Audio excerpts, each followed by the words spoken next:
और नगरीय प्रशासन मंत्री भूपेंद्र सिंह का बड़ा बयान सामने आया है। कांग्रेस अगला क्या कभी बजट पेश ही नहीं कर पाएगी, ये बात कही भूपेंद्र सिंह ने। कांग्रेस पूरे देश में खत्म हो रही है, कांग्रेस के पास कहने को कुछ नहीं है, ये बात कही मंत्री भूपेंद्र सिंह ने।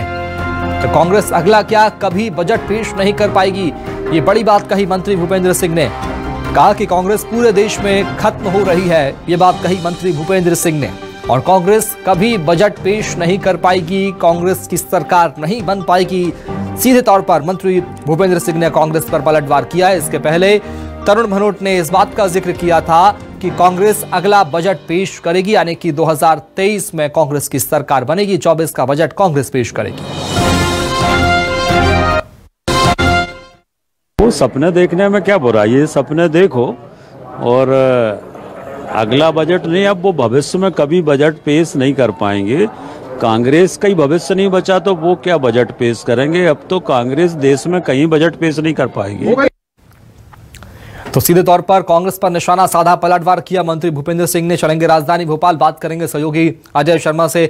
पलटवार जल्द आ गया, भूपेंद्र सिंह ने पलटवार किया कांग्रेस पर तरुण भनोट के बयान का कि कांग्रेस अब कभी बजट पेश नहीं कर पाएगी। फिलहाल किस तरह की तस्वीर सदन में?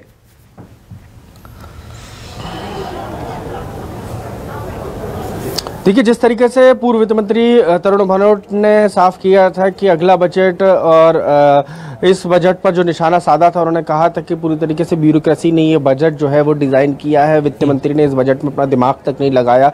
सबसे अहम सवाल यही थे कि उन्होंने ब्यूरोक्रेसी को सरकार पर हावी बताया था और जो ब्यूरोक्रेसी चाहती है वही होता है और यही कारण है कि मध्य प्रदेश कर्ज के मुहाने पर है।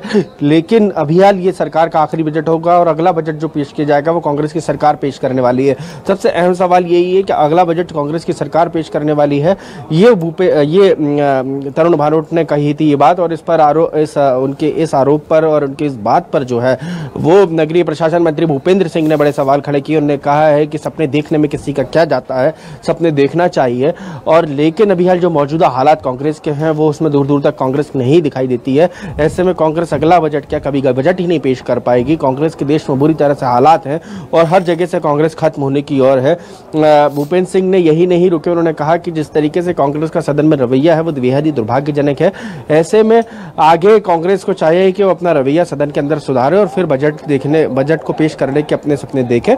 दूसरी ओर तरुण भनोट के अपने तर्क थे, वो कर्ज पर बात कर रहे थे और कर्ज और बजट के जिस तरीके के हालात है मौजूदा दौर में, जिस तरीके से कर्ज लेकर सरकार बजट पेश करेगी, ऐसे में इन सब के बीच में सबसे महत्वपूर्ण हो जाता है कि जिस तरीके से बजट सत्र है पूरा, उसको लेकर कांग्रेस और विपक्ष और सत्ता पक्ष के बीच जुबानी जंग जो है वो तेज हो चली है और कांग्रेस की तरफ से कमान संभाली है पूर्व वित्त मंत्री तरुण भनोट ने। वो सीधे तौर पे हमलावर है सत्ता पक्ष पे। दूसरी ओर नगरीय प्रशासन मंत्री भूपेंद्र सिंह हो या सहकारिता मंत्री अरविंद भदौरिया हो या दूसरे अन्य नेता हो सरकार की तरफ से, और वो कांग्रेस के ऊपर हमलावर हैं और तीखे हमले कांग्रेस पर किए जा रहे हैं। दूसरी ओर कांग्रेस आज सदन के अंदर कई अहम मुद्दों पर चर्चा करने वाली है, जिनमें आर्थिक सर्वेक्षण जो आने वाला है उस पर और जो कटौती प्रस्ताव है उसके विषय पर चर्चा चल रही है। जी ठीक है, बहुत शुक्रिया अजय शर्मा खबर को विस्तार से बताने के लिए, बातचीत करने के लिए। फिलहाल अब कांग्रेस कई बड़े मुद्दों पर सरकार को घेरने की कोशिश यहाँ पर करती नजर आएगी और इस बात का जिक्र भी यहाँ पर बीजेपी ने किया, भूपेंद्र सिंह ने किया कि कांग्रेस कभी बजट पेश नहीं कर पाएगी, पूरे देश में कांग्रेस खत्म हो रही है,